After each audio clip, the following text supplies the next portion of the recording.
오늘 그런 꿈, 우리 이재정 장관님, 고이완 박사님, 김현철 박사님, 그리고 강창일, 강동원 의원님, 유종일 박사, 우리 안병민 박사를 통해서 우리의 꿈을 어떻게 실현할 수 있는지 끝까지 한 번도 빠짐없이 끝까지 자리에 있게 해주실 것을 부탁드립니다. 감사합니다. 네, 감사합니다. 잘 들었습니다. 정치적인 이정표로 보면 새 정부가 들어서면 지난 시절에 무익했던 구해 무득했던 적대시 정책의 폐기, 실질적으로는 524 대북 제재적 조치의 해제, 폐기 선언과 동시에 6.15 선언 2000년 평화통일에 대한 큰 이정표를 원칙을 제시했죠. 2005년 한반도의 비핵화 원칙을 선언한 9.19 공동 선언, 또 평화경제의 이정표를 만들어 놓은 14, 2007년 주역이 이제 오늘 그 토론의 사회자이십니다. 대륙으로 가는 길 상임 고문 전동영 전 대통령 후보를 소개합니다. 그리고 큰 박수로 받으시기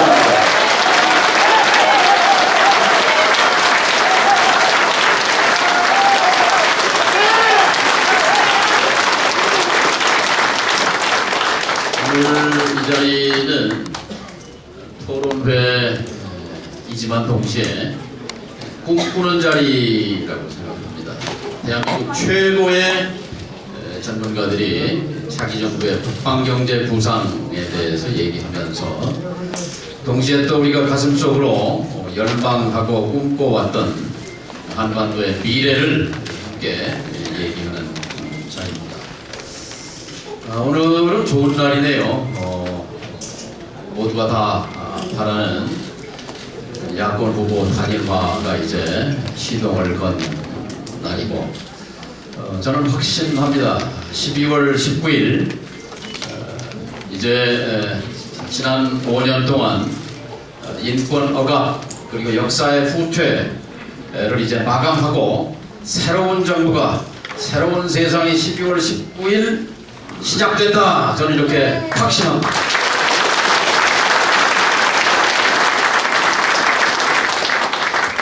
2월 25일 이제 새 정부 출범식인데요.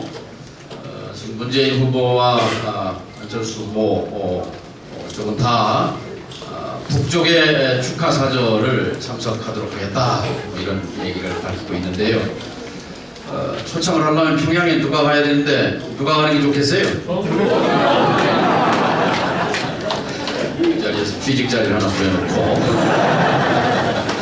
이재정 장관님이 본인이 가신다고 누가 가든 아무튼 그런 꿈이 아니라 현실로 역사는 사람이 만듭니다. 저는 차기 정부가 출범과 동시에 조건 없는 인도 지원을 개시하게 될 것이라고 생각합니다. 개시할 겁니다. 더 이상 한반도에서 굶어 죽는 사람이 없는 그런 반문명의 시대는 이제 끝나야 합니다. 그리고 동시에 이산가족 상봉이 즉각 개시되어야 할 것이고 상시적으로 이루어져야 합니다. 또 이것은 사실 남북 정상 간에 이미 합의해서 도장까지 찍었던 사항입니다. 그런 날이 오는 것이 좋지 않겠습니까, 여러분?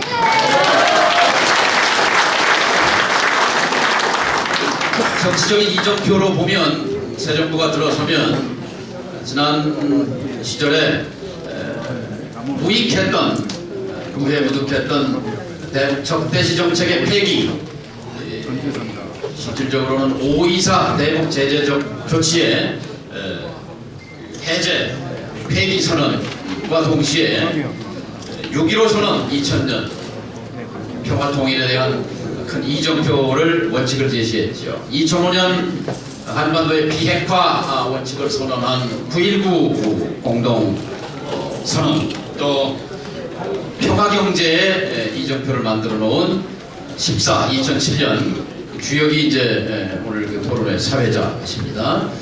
이 3대 원칙의 복원과 부활 그리고 이행을 선언하고 또 이에 합당한 북측의 상응 조치를 요구하게 될 것이고 그 바탕 위에서 저는 2013년 차기 정부의 남북 3차 정상회담이 이루어질 것이다. 저는 이렇게 믿습니다.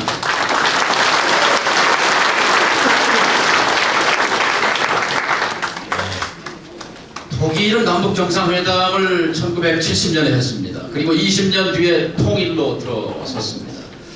브란트 수상이 정상회담을 제안하고 고심할 때는 냉전의 한복판이었습니다.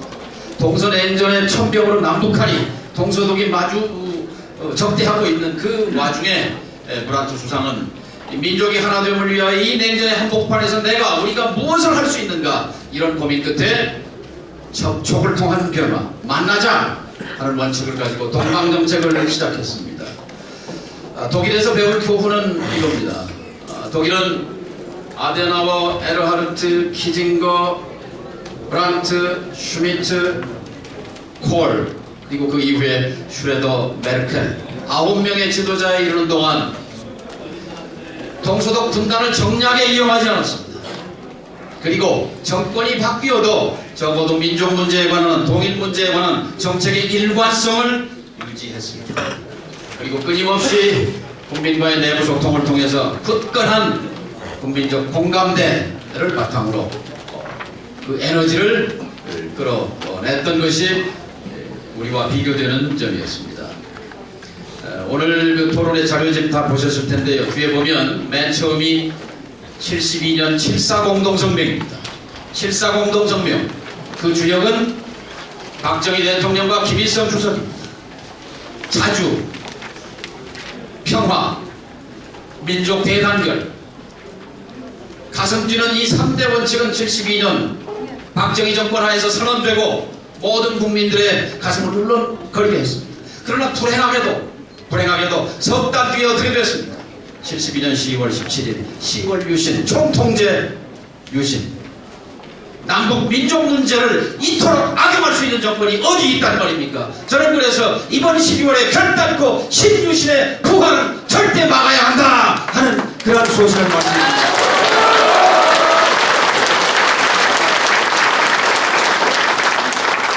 노무현 대통령이 우리에게 위대한 유산 하나를 물려줬다고 생각합니다. 평화경제 유산입니다. 또 우리 역사의 소중한 보따리입니다. 선물 보따리입니다. 2007년 10월 4일 사실 대통령 임기가 거의 끝나가는 마지막에 48개 사항을 김정일 위원장과 합의했습니다. 그 대부분은 정치 합의가 아니라 경제 합의입니다. 안변의 조선소를 만들자, 남포의 수리조선소를 만들자, 원산에서 계속 거쳐 평양까지 고속도로를 보수하자 500억 들여서, 그리고 개성에서 신의주까지 철도를 또 수리해서 남북이 공동으로 이용하자. 그 다음에 있는 북경올림픽의 남북 공동응원단이 이 수리한 철도를 통해서 남북철도를 통해서 북경으로 가자. 그리고 단천의 광산에서 알루미늄과 마그네사이트를 캐오자. 또 서해 에네베를 평화의 바다로 만들어서 거기서 공동어로 조기도 잡고 꽃게도 잡고 평화의 바다로 만들자. 그리고 황해남도 강령군에서, 그 강령군은 지난 2010년 11월 대포가 날아오던, 연평도에 대포가 날아오던 그 장소가 황해남도 강령군입니다. 그 강령군에 제2의 개성공단 해주공단을 만들자. 농업협력을 하자. 무역협력을 하자.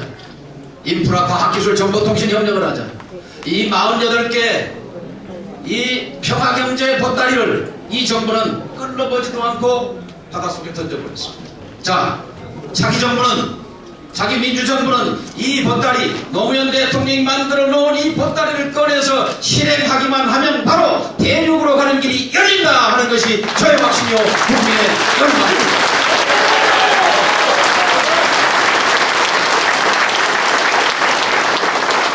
문재인 대통령께서는 취임해서 2년 반 됐을 때 정상회담 했습니다.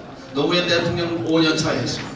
차기 대통령은 취임 초년차, 1년차에 남북정상회담과 함께 이 14합의에 있는 경제합의사항을 이행함으로써 사실상의 한반도 경제연합시대로 접어들어갈 수가 있습니다. 마지막으로 말씀드립니다. 며칠 전에 힐 주한미대사, 전에 동아태 차관보였죠. 육자회담의 대표였고 이분이 한국에 왔습니다. 그분이 앉자마자 이렇게 말했습니다. 한국과 미국의 관계는 이제 더 이상 빅 브라더와 스몰 브라더의 관계입니다. 한국은 작은 동생이 아니다. 세계 도처 어디를 가도 한국인들로 넘친다. 한국은 충분히 강한 나라가 됐다. 과거에는 한국 사람이 미국 사람을 만나면 고위 관계자건 뭐 기업인이건 자 6.25 때 우리를 구해줘서 고맙다. 한미동맹의 무산 아래 우리가 이렇게 발전할 수 있게 돼서 고맙다. 땡큐 땡큐 땡큐를 매번 연발하고 있는데 더 이상 땡큐라고 말할 필요가 없다. 이제 한국은 자력으로 충분히 강한 나라가 되었다. 한국은 이제 한국의 문제를, 한반도의 문제를 한국 스스로의 손으로 개척해 나갈 만한 시대에 왔다 하는 것이 미국 대사의 얘기였습니다. 한쪽으로는 부끄러웠습니다. 또 한편으로는 바로 차기 정부가 가야 할 원칙, 자주의 원칙. 이 자주는 무슨 저쪽에서 얘기하는 색깔 그런 개념이 아닙니다. 이미 72년 7.4 공동성명에서 천명됐던 자주의 원칙, 그리고 평화적인 방법론의 원칙, 그리고 신뢰의 원칙, 이런 원칙 하에서 우리가 꿈꾸는 대륙으로 가는 길, 여름이면 겨울이면 우리의 중고등학교 초등학생들이 제주도 가는 것보다 더 싼 비용을 내고 저 만주로 광개토대왕이 말달리던 그 요동벌판으로 수학여행을 가고 시베리아 철도를 달리는 그런 시대를 만들지 않으시겠습니까, 여러분?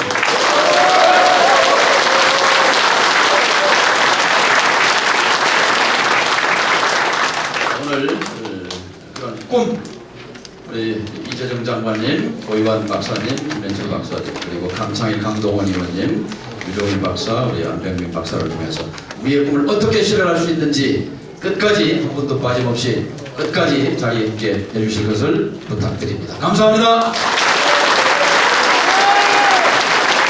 네, 감사합니다. 네, 잘 들었습니다.